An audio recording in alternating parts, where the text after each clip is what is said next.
هغه مجاهدین چې د یوې ډلې وو بلې ډلې او بلې ډلې یعنی خارج ته چې دی ځي د جهاد په نیت باندې د دغه کسانو دپاره جهاد نشته.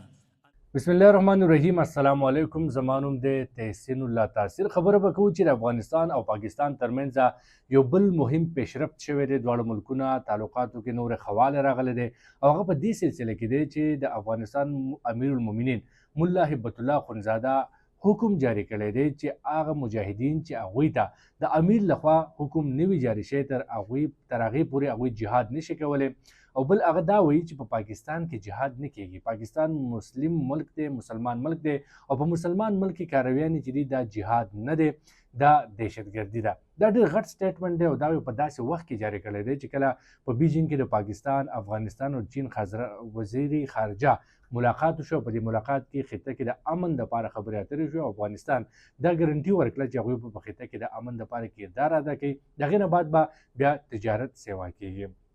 بل طرف ته یو اهم سټیټمنټ دا هم راغلی دی چې 15 ملکونه داسې دي چې هغه به افغانستان په رسمیت باندې وپیژني.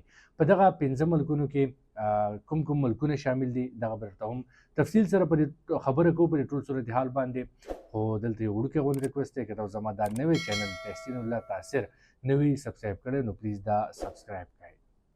د افغان طالبانو حکومت یو کمانډر سید الله سعید پولیس ځوانانو ته خطاب کوي او هغه وایي چې هغه مجاهدین چې هغه خارج ته ځي جهاد کوي، دلته اشاره پاکستان ته ده او دې ته د جهاد نوم ورکوي دې کارویانو ته، نو دا جهاد نه دی. هغه وایي چې امیر المؤمنین دا امر کړی دی چې په پاکستان کې یا د مسلمان خلاف جهاد نه کیږي. دا د مجاهدینو خپل ذاتي خواهش کیدی شي، ذاتي ګټه کیدی شي، د نفس خواهش کیدی شي، خو دا جهاد نه دی او د دغې نه دی لاس په سر شي. سید الله سعید نور څه ویلي دي، راځئ دا ویډیو کلیپ ګورو بیا مخکې خبره کوو. نو موږ ورته وایو چې مجاهدینو یو وار خو پر تا باندې په ابتدا کې جهاد نشته، دا خو پر عمراو دی او بیا پر امیر باندې هم فرض نه دی، تساوات نه دی او بیا امیر درته نارې هم وایي چې مځه مځه غاړې دې بندې دي او بیا هم ته د امیر خبره نه منې. ولې سرغړونه کوي؟ آیا دغه جهاد ته د خپل نفس پر مقتضا باندې کوي، د نفس په خوښه باندې کوي او که په اطاعت باندې کوي؟ د سید الله سعید دې سټیټمنټ کوم چې د امیر المؤمنین له خولې هغه وایي چې په پاکستان کې جهاد نه کیږي، جهاد داسې نه دی چې هر تن ته خپل مرضۍ باندې شروع کړي د یو مسلمان خلاف کارویانو ته جهاد نوم ورکړي. هغه وایي چې دا بالکل غلط دی او دا سټیټمنټ په داسې وخت کې مخې ته راغلی چې کله د پاکستان افغانستان ترمنځ ډېر زیات کشیده صورتحال و، نو په هغې کې اوس نرمي را روانه ده او دغه نرمي په دوه صورتونو کې دی.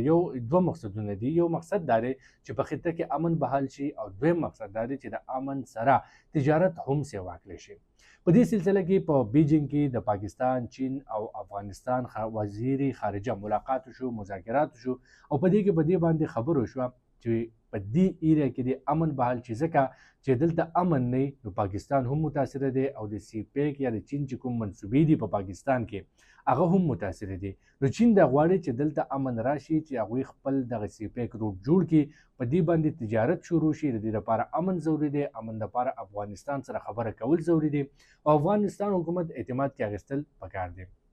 نو هغوی افغان حکومت په اعتماد کې اخیستی دی، سی پیک کې هم شامل کو او د دې فایده افغانستان ته هم ده، چین ته هم ده، ځکه چې کوم روټ به د سی پیک په ذریعه د کوم د افغانستان نه به چې تېرېږي د بلوچستان نه افغانستان ته، نو هغه به سینټرل ایشیایي ملکونو ته د چین تجارت کیږي په هغې باندې.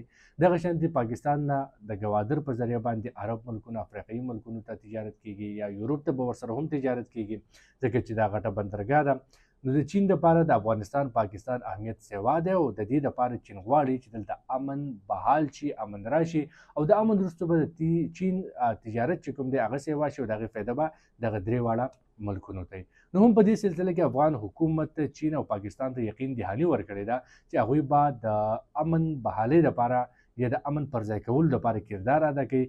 افغانستان حکومت ځکه دلته کردار ادا کولی شي چې کوم خلک پاکستان کې کارویانې کوي یا د سی پیک په منصوبو باندې کارویانې کوي، نو دغه تنظیمونه په افغانستان کې موجود دي او افغانستان حکومت به دغه تنظیمونه قابو کوي او اوس چې د امیر المؤمنین کوم امر راغلی نو هغه هم د دغه سلسلې یوه کړۍ ده. بل طرف ته که موږ خبرو وکړو نو ویل کېږي داسې چې ټي ټي پي د امیر المؤمنین دغه بیان نه د امر نه انکار کړی دی او هغوی دا نه مني. د دې نه بعد به څه کېږي؟ د دې نه بعد به هم اوس دا کېږي چې کله په افغانستان کې ټي ټي پی داسې قسم یو خو به پې هلته ګیره تنګه شي او چې بیا هم د پاکستان خلاف کاروي کوي، بارډر کراس کوي، کراس بارډر ټرریزم کې دلته راوړي، نو هغوی ته به مشکلات پیدا کېږي. افغان حکومت به دغه انټیلیجنس معلومات د پاکستان سکیورټي ادارو سره شریکوي او پاکستان حکومت یا ادارې به دلته کارویانې کوي. د دې نه مخکې هم پاکستان داسې کارویانې کړي دي، اویا نه تر 15 اویا پورې دهشتګردي وژلي او په هغه کې افغان وګړي هم شامل وو. هغه چونکې د افغانستان او د پاکستان حکومت په شریکه کاروي شوې وه، نو ځکه کامیابه کاروي او خاص کر په بارډر باندې شوې وه. نو هم په فیوچر کې دغه شانتي کېدای شي چې دواړه ملکونه به په شریکه بلکې چین به ورسره هم په دغه سکیورټي صورتحال کې اپریشن کې کومک کوي. بل طرف ته یو اهم خبر دا هم دی چې د افغانستان په رسمیت پیژندل یا تسلیمولو متعلق هم خبرې اترې روانې دي او امید دی چې روان کال 15 ملکونه داسې دي چې افغانستان په رسمیت وپیژني. په هغې کې ویل کېږي چې یو چین دی، پاکستان دی، روس دی، ایران دی او پروبلی ترکیه چې کوم دی هغه هم افغانستان په رسمیت باندې وپیژني. دغه 15 داسې ملکونه دي چې دوی به اول به چین نه به شروع شي او بیا به یو ملک چې کوم دی هغه به افغانستان په رسمیت وپیژني. تر دې دمه افغانستان یو ملک هم په رسمیت نه دی پیژندلی، تسلیم کړی نه دی. د هغې غټه وجه دا ده چې د امریکې لا هم طالبان حکومت باندې تحفظات دي او دغه تحفظاتو په وجه د امریکې نه بعد یو ملک هم نه دی تسلیم کړی. البته د چین ورسره سفارتي تعلقات څه حده پورې شته دی، خو اوس به دغه 15 ملکونه داسې دي چې روان کال به افغانستان تسلیم کړي او د افغانستان حکومت چې کوم سختې پالیسیانې دي هغه به هم افغان حکومت اوس په هغې کې نرمي راولي او افغانستان حکومت دا کوشش کوي چې سفارتي سطح باندې تعلقات د نورو ملکونو سره بحال کړي، سختې پالیسیانې ختم کړي، د نورو ملکونو تحفظات ختم کړي او ورسره کوم چې دا وخت د خطي ضرورت هم دی، د ټولو زیات د افغانستان ضرورت دی هغه تجارت دی او تجارت په برخه کې پالیسیانې جوړې کړي او اهم کردار ادا کړي.